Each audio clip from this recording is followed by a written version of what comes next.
Hello, ഇന്നിപ്പോൾ വന്നേക്കുന്നൊരു variety മുട്ടക്കറിയുടെ recipe ആയിട്ടാണ് കേട്ടോ. അപ്പോൾ അതിനായിട്ട് ഞാൻ ദാ ഇതുപോലൊരു ബൗൾ എടുത്ത് കൊടുത്ത് അതിനകത്ത് എണ്ണയൊക്കെ തടവി ഒരു മുട്ട അങ്ങ് പൊട്ടിച്ചിട്ട് കൊടുക്കുന്നുണ്ട്.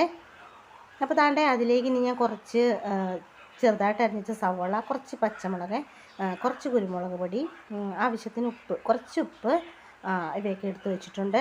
ഇനിയിപ്പോൾ ഒരു പാൻ അടുപ്പത്തേക്ക് വെച്ച് അതിലേക്ക് കുറച്ച് വെള്ളം ഒഴിച്ച് കൊടുക്കുന്നുണ്ട്. അപ്പോൾ അതിനുശേഷം നമ്മുടെ മുട്ടയും ആ പാത്രമൊക്കെ അങ്ങ് അതിലേക്കൊന്ന് ഇറക്കി വെച്ച് കൊടുക്കുന്നുണ്ട്. അപ്പോൾ അത് ഇരിക്കാനും മാത്രം പാകത്തിന് വെള്ളം ഒഴിച്ച് കൊടുക്കുക. എന്നിട്ടിപ്പോൾ അത് അടച്ച് വെച്ചൊരു 15 മിനിറ്റ് നന്നായിട്ടൊന്ന് വേവിച്ചെടുക്കുന്നുണ്ട്. 15 മിനിറ്റിന് ശേഷം നല്ല വൃത്തിയായിട്ട് വെന്ത് വന്നിട്ടുണ്ട്. അപ്പോൾ തണുത്തതിന് ശേഷം മാത്രം അതൊന്ന് മാറ്റിയെടുത്ത് വെക്കുന്നുണ്ട്. അപ്പോൾ തണുത്തത് നമുക്ക് കറക്റ്റായിട്ട് വെന്ത് പാകമായിട്ട് കിട്ടിയിട്ടുണ്ട്. ഒരു കപ്പ് കേക്കിൻ്റെയൊക്കെ രൂപത്തിൽ നമുക്ക് കിട്ടിയിട്ടുണ്ട്.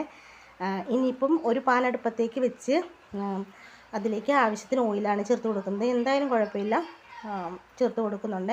അപ്പോൾ ഇനിയിപ്പോൾ അതിലേക്ക് ചേർക്കുന്നത് കുറച്ച് ഇഞ്ചിയാണ്, അതുപോലെ തന്നെ സവോള പൊടിയായിട്ട് അരിഞ്ഞതും, പച്ചമുളക്, ഇഞ്ചി, കുറച്ച് കരിവേപ്പില, അവയൊക്കെ ചേർത്ത് കൊടുത്ത് നന്നായിട്ടൊന്ന് വഴറ്റിയെടുക്കുന്നുണ്ട്. അതിൻ്റെ പച്ചപ്പൊക്കെ മാറുന്നത് വരെ നല്ലതുപോലെ ഒന്ന് വഴറ്റിയെടുക്കുന്നുണ്ട്. അപ്പോൾ നന്നായിട്ട് വാടി വന്നതിന് ശേഷം നമുക്കതിലേക്ക് പൊടികളൊക്കെ ചേർത്ത് കൊടുക്കാം. ഞാൻ അതിലേക്ക് ചേർത്ത് കൊടുക്കുന്നത് ഒരു 2 ടേബിൾ സ്പൂൺ മല്ലിപ്പൊടിയും, ഒരു 2 ടേബിൾ സ്പൂൺ മീറ്റ് മസാലയാണ് ഞാൻ ചേർത്ത് കൊടുക്കുന്നത്. കുറച്ച് മുളക് പൊടി, കുറച്ച് മഞ്ഞൾപ്പൊടി, ഇവയൊക്കെ ചേർത്ത് നന്നായിട്ടൊന്ന് വഴറ്റിയെടുക്കുന്നുണ്ട്. അതിൻ്റെ പച്ചപ്പൊക്കെ മാറുന്നത് വരെ നന്നായിട്ട് വഴറ്റി കൊടുക്കുന്നുണ്ട്. അപ്പോൾ ഞാൻ അതിലേക്ക് കുറച്ച് ഓയിലും കൂടെ ഒന്ന് ചേർത്ത് കൊടുക്കുന്നുണ്ട്. അപ്പോൾ ദാണ്ടെ നന്നായിട്ട് അതിൻ്റെ കളറൊക്കെ ചേഞ്ചായി വന്നതിന് ശേഷം ഞാൻ അതിലേക്ക് കുറച്ച് ഉപ്പും കൂടെ ഒന്ന് ചേർത്ത് കൊടുത്ത് നല്ലതായിട്ടൊന്ന് വഴറ്റിയെടുക്കുന്നുണ്ട്. ഇനിയിപ്പോൾ നന്നായിട്ട് വാടി വന്നതിന് ശേഷം അതിലേക്ക് നമ്മൾ ആവശ്യത്തിന് വെള്ളമൊക്കെ ചേർത്ത് നന്നായിട്ടൊന്ന് തിളപ്പിച്ചെടുക്കുന്നുണ്ട്. അതിൻ്റെ എണ്ണയൊക്കെ നന്നായിട്ട് കുറച്ച് വെള്ളവും കൂടെ ഒക്കെ ചേർത്ത് നന്നായിട്ട് അതിൻ്റെ എണ്ണയൊക്കെ ഒന്ന് തെളിഞ്ഞ് വരണമേ. അപ്പോൾ അതാണ്ട് ഇത് നന്നായിട്ട് എണ്ണയൊക്കെ തെളിഞ്ഞ് വന്നിട്ടുണ്ട്. അപ്പോൾ എണ്ണയൊക്കെ തെളിഞ്ഞ് വന്നപ്പോഴത്തേക്കും നമ്മുടെ വെന്ത് മാറ്റി വെച്ച മുട്ടേനെ അങ്ങ് ചേർത്ത് കൊടുക്കുന്നുണ്ട്.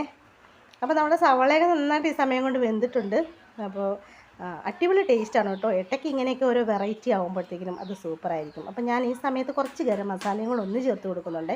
അപ്പോൾ ഇടയ്ക്കൊക്കെ ഇങ്ങനെയൊക്കെ കഴിക്കാൻ നമുക്ക് പിള്ളേർക്കായാലും ഇഷ്ടപ്പെടുമല്ലോ. അപ്പോൾ അടുത്ത വീഡിയോയിൽ കാണുന്നവരേക്കും ബൈ.